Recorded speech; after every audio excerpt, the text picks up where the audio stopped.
Chapter 14. The boys have no time to dive into the water. The Villa Venicius lay in the shade-softened Minerva Square on the Esquiline Hill. Mucius pounded the iron hoop door knocker against the gate. "Open quickly, please!" he shouted, gasping for breath. For the third time today the boys had run through Rome as though their lives depended on it. Inside the gate a hinged plate was lifted, and the doorman peered through the peephole. He recognized the boys and immediately swung open the door.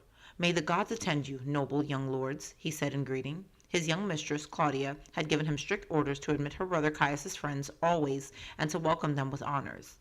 "If I may say the right foot forward," he urged them amiably. It was considered bad luck for anybody to step into a house with his left foot first. "We must speak to Caius immediately," Mucius said. "I haven't seen him today, young master," the doorman said, "but I'll tell my mistress you are here. She's just come back from the city." Several slaves stood in the background. The doorman signaled to one of them, and he disappeared quickly behind the hanging curtain in the vestibule. The boys brushed off their sandals and waited impatiently for his return. "Caius must have taken a detour or else he'd be here by now," Julius said. "Maybe he couldn't control his appetite and he made a quick stop for some roasted chestnuts on the steps of the Capitol," Publius suggested. "He certainly said often enough that he was hungry." "He was far too upset to think about food," Rufus said. "Something's wrong." The slave reappeared, holding the hanging to one side. "My mistress has asked you to come in and to be patient a moment more," he said. The boys looked around the great hall for any sign of Caius. Oriental carpets were everywhere, even around a pool with a cheerful fountain bubbling in the center. Silver lamps, shielded with bell-shaped globes made the finest Alexandrian glass, stood on 4 marble tables. Running along on the left and right were colonnades, behind which one could see the shimmer of ivory inlaid doors leading to other rooms. The walls between were brightly painted, the murals on them depicting famous warriors out of the Roman sagas. The slanting rays of the setting sun shone through the square opening in the ceiling and fell upon the house altar that sat within a niche in a prominent place. It was surrounded by the tutelary gods of the family. Above it colored wax masks of Venicius's ancestors looked down on the boys. As was the custom, a small internal flame flickered in a basin hanging from a tripod. Antonius threw himself down full length on a sofa between puffy pillows. "I'll never get up again," he said, sighing. "My feet hurt," Flavius said. He sat down on the ledge of the fountain. "We've certainly done our share of chasing around since this morning," Publius added. Rufus said, "I'd like to know what's taken Claudia so long." "If she doesn't come pretty soon, I'm going to start looking for Caius by myself," Mucius said grimly. Just then Claudia called out laughingly, "Here I am." She entered from the garden accompanied by 2 women slaves and one of her governesses, the young Greek Lysis. Antonius and Flavius jumped to their feet. "By Juno!" Antonius cried. "Have you just come from a wedding, Claudia?" The other boys were surprised, too. Claudia was quite festively dressed. The boys had never seen her like that before. She was wearing a white stole made of pure silk trimmed with bands of gold, and white sandals interwoven with purple lacings, whose long ends were wrapped around her ankles in a crisscross pattern. Her hair was done in the Greek style, artfully rolled curls held high on her head with a silver ribbon and sprinkled with gold powder. Enhancing the fall of curls was a mother-of-pearl comb lavishly decorated with rubies and sapphires. A diamond ring sparkled on her left hand, and gold bracelets glistened on both arms. A chain of small hammered bronze discs hung around her neck. A fragrance of oriental perfumes rose from her. Claudia's fingernails were manicured, her toenails were lacquered red, and even her eyelashes were artificially lengthened. Claudia had turned 12 only a short while before. Although still young since the death of her mother, she was the acknowledged mistress of the house. The boys liked her. Often, when they were younger, they had allowed her to play with them. "Why are you all looking at me like that?" she said. "We're overwhelmed," Publius said with a smile. "You look like Queen Cleopatra on her coronation day."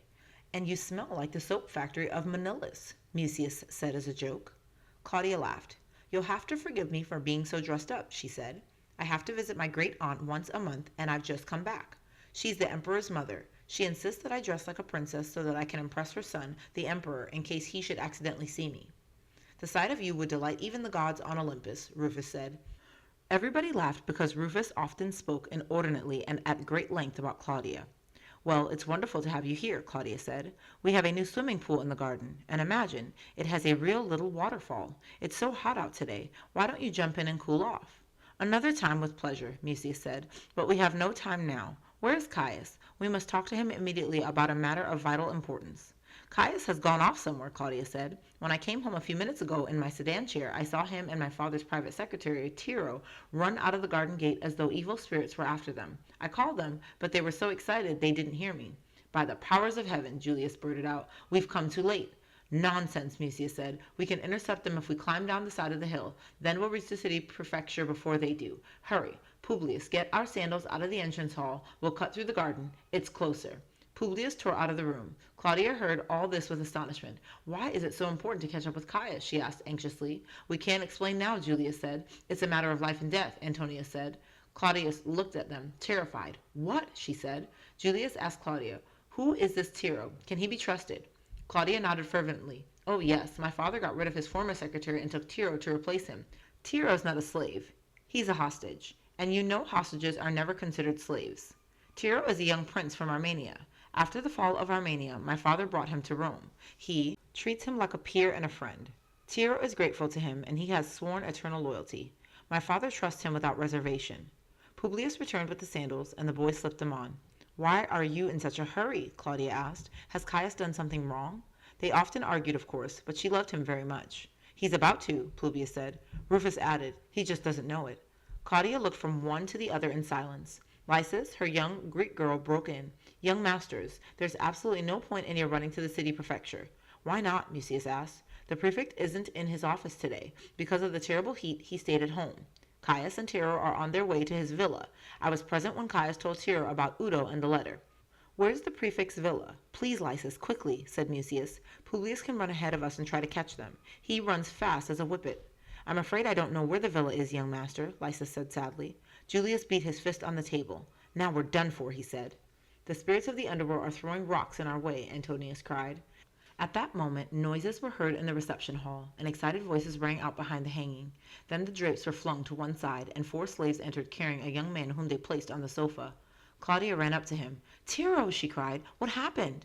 Painfully, Tiro pulled himself up to a half-sitting position. His forehead was bloody and his nose was swollen. He mumbled weakly, Mistress, we were attacked by 3 men.